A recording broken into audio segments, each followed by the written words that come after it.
There's really nothing new this week, on the movie side of things anyway. I don't feel like reviewing anything old either. What could I possibly do?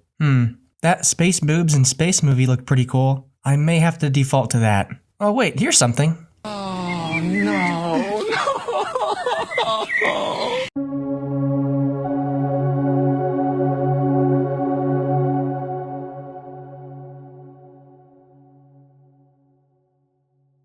Ice Age is a franchise that's known for many things. Mostly, it's known for being milked for all it's worth. You thought something like Fast and Furious was dragged on for too long? At least that franchise has an appeal for movies where you just want to turn your brain off. And you want to inject some WD-40 straight into your veins. Ice Age doesn't have that kind of appeal. Because what made it so great in the first place was the story and touching character arcs. So you know what? Let's just start there. First movie. All-time classic. Great music, unique animation, amazing voice actors, and a really dark story to boot. This is one of the darker kids films I can remember, with a lot of characters tragically dying. And it's something refreshing. I love this movie.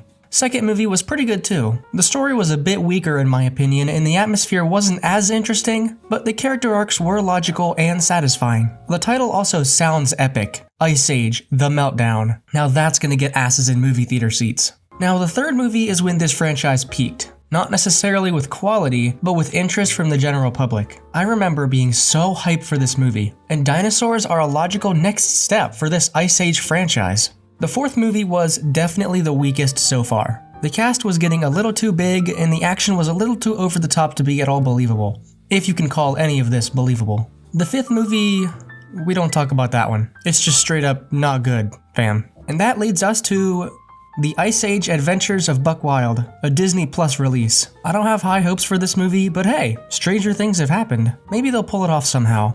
Let's boot this thing up.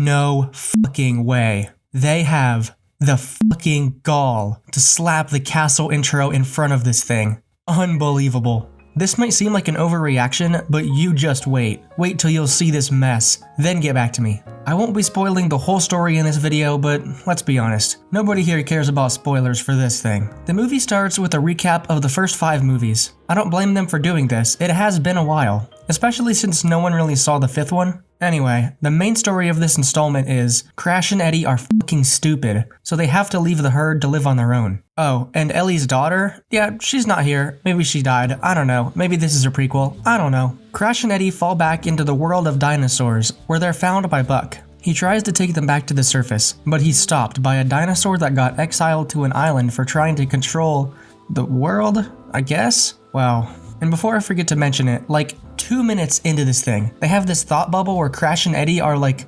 rappers or some shit. I don't know. Just imagine it. I'm a bad boy, do good things. Got a lemonade with chicken wings. I wanna cut loose cause I can't see. So I might just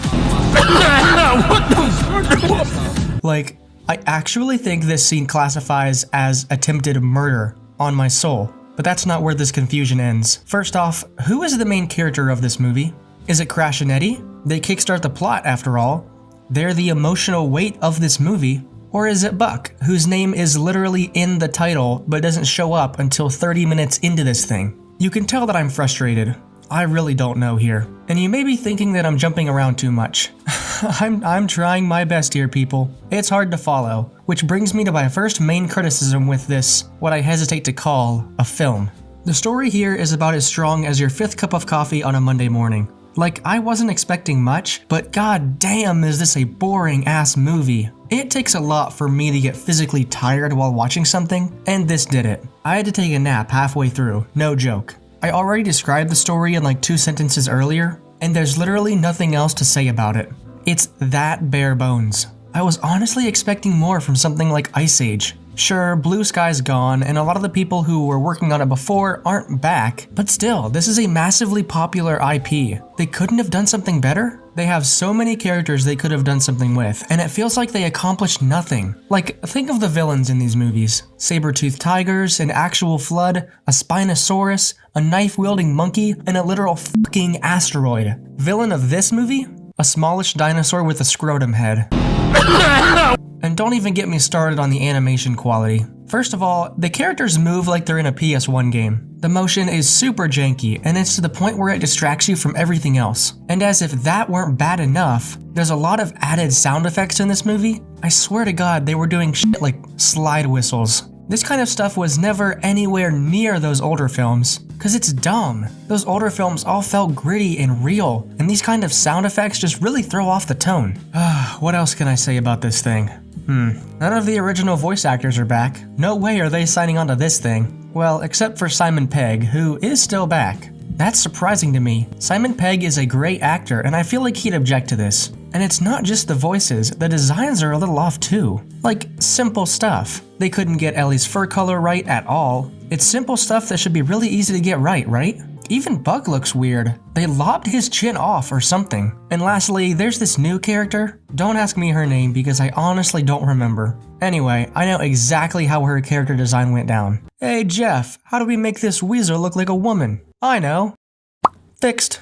The emotional beats don't land for a second, the ending is weak as hell, and I just straight up did not have a good time. But even though this movie sucks, and we've well established that, I'd like to share with you my absolute favorite bit of Ice Age content to make up for all of this negativity. I present to you No Time for Nuts. This was a short that aired between the second and third movies, and it encapsulates a lot of what I love about these movies. They can commit to dark humor and dark endings for Scrat. In this one, he finds a time machine and nearly gets himself killed like 100 times. And in the end, he ends up traveling way far into the future where there's no oak trees left. And his acorn gets zapped away before the time machine breaks for good. So he probably dies here. I'm just saying, between this and the actual human skeleton towards the beginning, this is a pretty dark short film, and I love it for that. This 9-minute short is a treasured nostalgic memory of mine, and it's really special to me. Thank you, No Time for Nuts. You are too good for this world. Before we tally up the final score for this movie, I'd like to tell you about my new subreddit,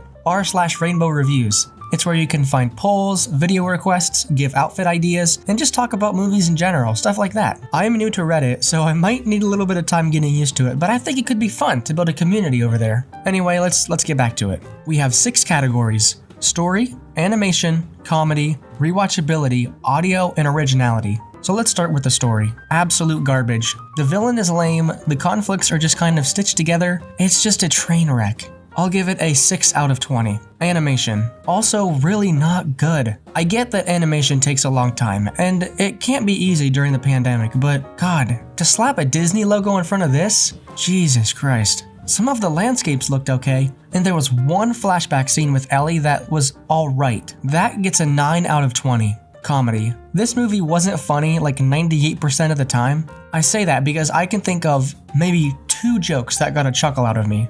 But that's all they got. Comedy gets an 8 out of 20. Rewatchability. I'm never gonna watch this movie again, so I have to give it a 0. It's out of my hands. I could not care less. Audio is fine, serviceable, except for the slide whistles. What is up with those, seriously? I'll give it a 6 out of 10. Originality. Okay, I guess it's an original story, but the IP isn't original at all. 6 out of 10. So in grand total, the Ice Age Adventures of Buck Wild earns a 39. Oof, that's rough, buddy.